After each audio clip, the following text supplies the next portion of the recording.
Víctimas de la violencia en la macrozona sur intentan dejar atrás sus miedos para relatar cómo es hoy vivir en la llamada zona roja. ¿Por qué no salen a disparar a cara descubierta? Porque no quieren que sepan quiénes son. Paran a quemarropa, no tienen piedad de nada. Un sector del país en donde el Estado no puede ejercer presencia efectiva, donde las policías son repelidas a disparos y los atentados son tan comunes que para muchos se han convertido en una dramática normalidad. Creo que esto todo Chile tiene que saberlo. Ojalá llegue a organizaciones internacionales. Esta cuestión no puede seguir así. Yo ni siquiera tengo la seguridad de poderle dar a mi hijo la certeza que la mamá va a estar. Y tampoco puedo darle la certeza que ellos van a estar bien. Es una zona donde por años existen actos terroristas asociados a la reivindicación de derechos ancestrales por la tierra, movimiento que actualmente corre en paralelo a un fenómeno netamente delictual orquestado por personas que poco tienen que ver con esa causa, que parecen plenamente conscientes de la impunidad de sus actos.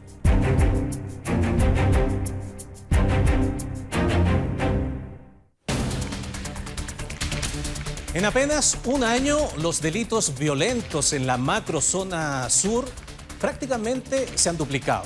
Los afectados están cada vez más atemorizados, incluso llegando a desconfiar por completo de las capacidades del sistema judicial y del Estado para enfrentar a los grupos armados que ejecutan atentados de cordillera a mar.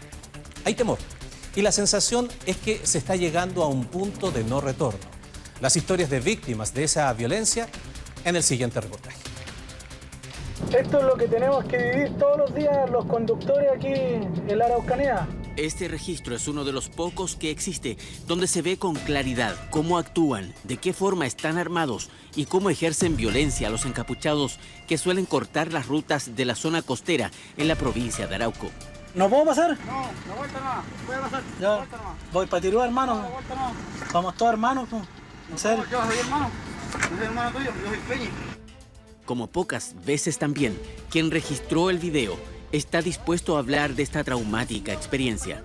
Y se ponen acá en esta parte y me tienen así, que me baje, que me vaya y todo el rato apuntándome. Rodrigo, a diferencia de otras víctimas de violencia que aparecerán en este reportaje, pidió hablar a rostro descubierto. Sabe que eso puede tener consecuencias, pero también afirma que no denunciar abiertamente lo que aquí está ocurriendo implica, de alguna forma, la primera derrota frente a grupos armados que están esparciendo terror en la zona, sin mayor control por parte del Estado. Esto es lo que tenemos que vivir todos los días aquí en la Araucanía. Pero no fue el único video que Rodrigo grabó de ese momento. Como veremos más adelante, otro registro inédito demuestra cómo estos delincuentes, equipados con armamento largo y chalecos antibalas, desafían incluso a carabineros. No, y los buenos están disparando, weón. A este otro le tiraron unos balazos. ¿Dónde fue? ¿Dónde están los árboles? ¿Dónde están los pinos? ¿Dónde están los pinos, güey? Hace poco más de un mes ocurrió el homicidio de un funcionario de la PDI en medio de una operación antidrogas en Ercilla. El inspector Luis Morales Balcázar pertenecía al ERTA, el equipo de reacción táctica de la Policía Civil, los detectives más equipados y mejor preparados para enfrentar a delincuentes armados. Morales recibió un disparo en la cabeza. Ese mismo día, otro homicidio ocurrió en Victoria. Orwal Casanova administraba un fundo en el sector de Selva Negra y recibió también un disparo en la cabeza cuando recorría el predio del cual estaba a cargo. Franco Casanova es uno de sus hijos. Nadie hace nada, son solo discursos políticos que no sirven, que nos hemos dado cuenta con el tiempo que no sirven y que lo único que necesitamos acá son acciones concretas que terminen con esto. Esto es terrorismo y no tiene otra palabra. Su padre era militante de la UDI y en esa condición pretendía llegar al Consejo Municipal de Victoria.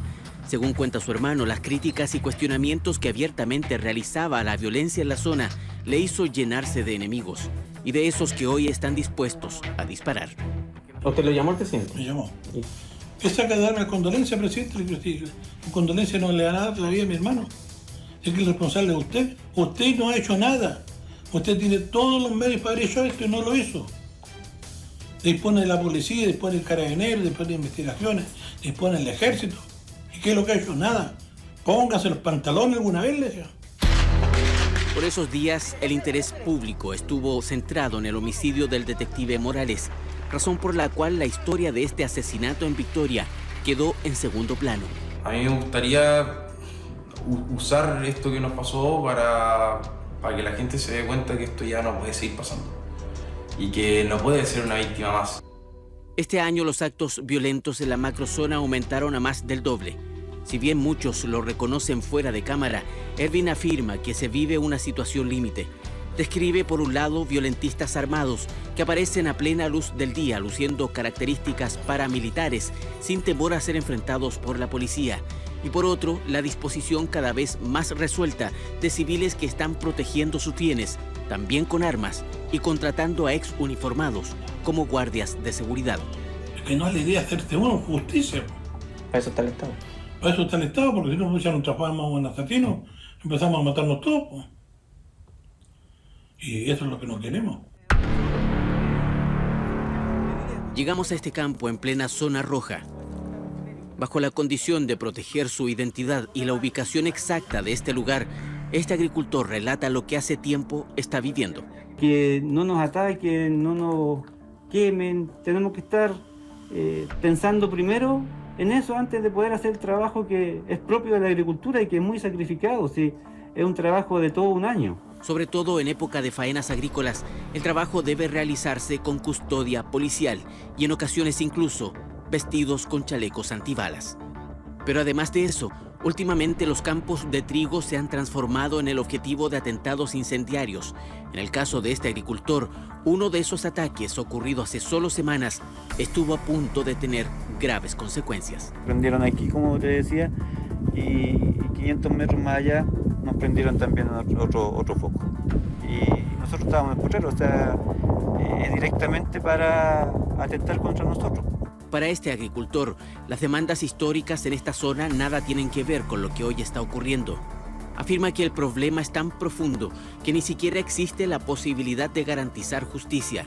Ha sido amenazado de muerte más de una vez, incluso en presencia de carabineros. Las extorsiones se han vuelto cotidianas y las denuncias de cada uno de esos delitos terminan chocando con una realidad preocupante. Aquí hay zonas donde el Estado no tiene presencia y hasta la policía no puede ingresar. Tenemos varios juicios en tribunales, pero no hemos encontrado que las últimas veces no han podido notificar a las personas, aunque yo me encuentro con ellos en la plaza, en cualquier parte, porque la comunidad está catalogada de violenta, entonces el funcionario que tiene que hacer la notificación no puede ir. Yasna trabaja en una empresa de servicios forestales. Su día a día implica transitar por aquellas zonas donde ni siquiera las patrullas policiales se atreven a ingresar. No son pocos los vehículos de sus colegas que presentan impactos de perdigones o balas.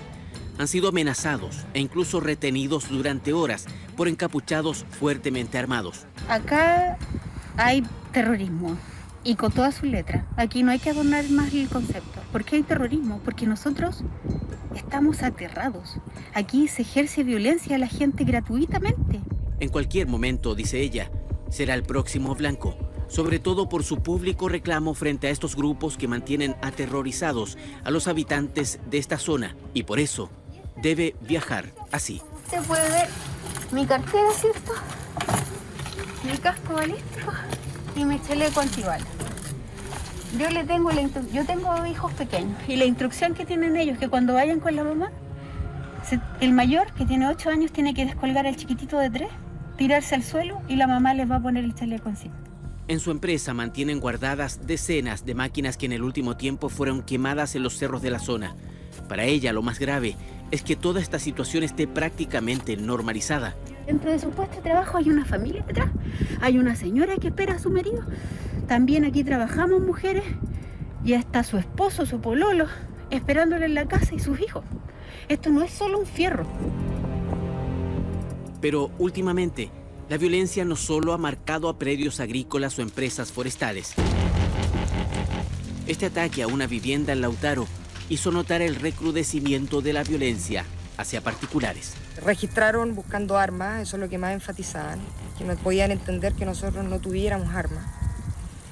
Los sacaron, los encañonaron mirando la casa grande, donde estaba mi madre sola en ese minuto durmiendo.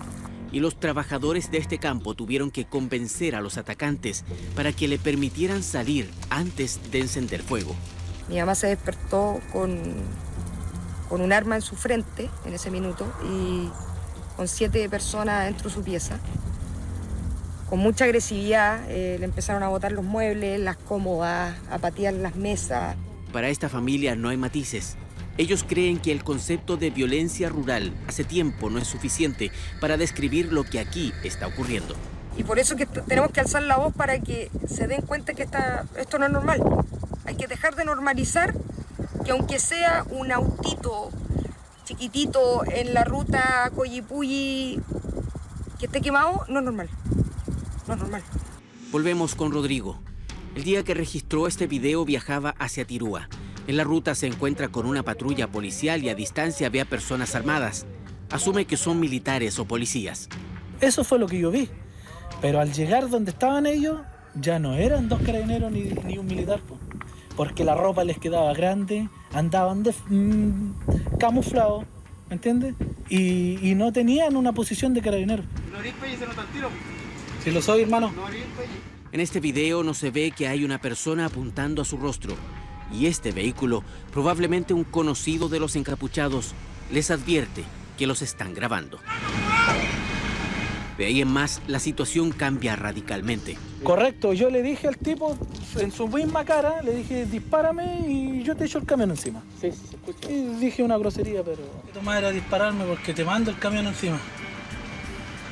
Lanza su teléfono al suelo y una vez a salvo registró en este video, hasta ahora inédito, lo que ocurría a solo metros de la presencia de esta verdadera escuadra paramilitar en plena carretera. Casi me mataron estos conches de su madre. Recién acaban de dispararme en el camión cuando alcancé a arrancarme. Pese a la presencia de encapuchados armados, pese al disparo a un civil en plena carretera, estos funcionarios policiales permanecieron impávidos. El disparo que este mecánico recibió en su camión bien pudo tener consecuencias fatales de haber llevado a un acompañante. Ahí, entra la bala ahí, entra acá y rebota ahí. Ahí rebota. ¿Y te quedó el sí, pedacito? Lo tengo aquí. Esa es la bala. Esa es la bala. Que quede bien claro que yo no estoy en contra del pueblo mapuche. Yo estoy a favor de la causa, pero no de la violencia, no del terrorismo. En plena discusión sobre la manera para enfrentar la violencia desatada en la zona, las víctimas recuerdan uno de los aspectos que relevó el informe del año 2019 del Instituto Nacional de Derechos Humanos sobre el rol del Estado en este contexto.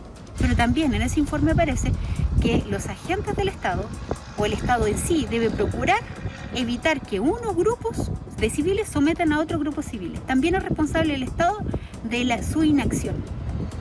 Y si su inacción, digamos, se traduce en vulneración de otros derechos. Entonces acá hay vulneración de los derechos humanos, pero hacia la gente que sufre terrorismo íntimo. Tele 13 contactó al equipo asesor del delegado presidencial para la macrozona sur, Cristian Barra, para conocer su visión y estrategias ante este fenómeno.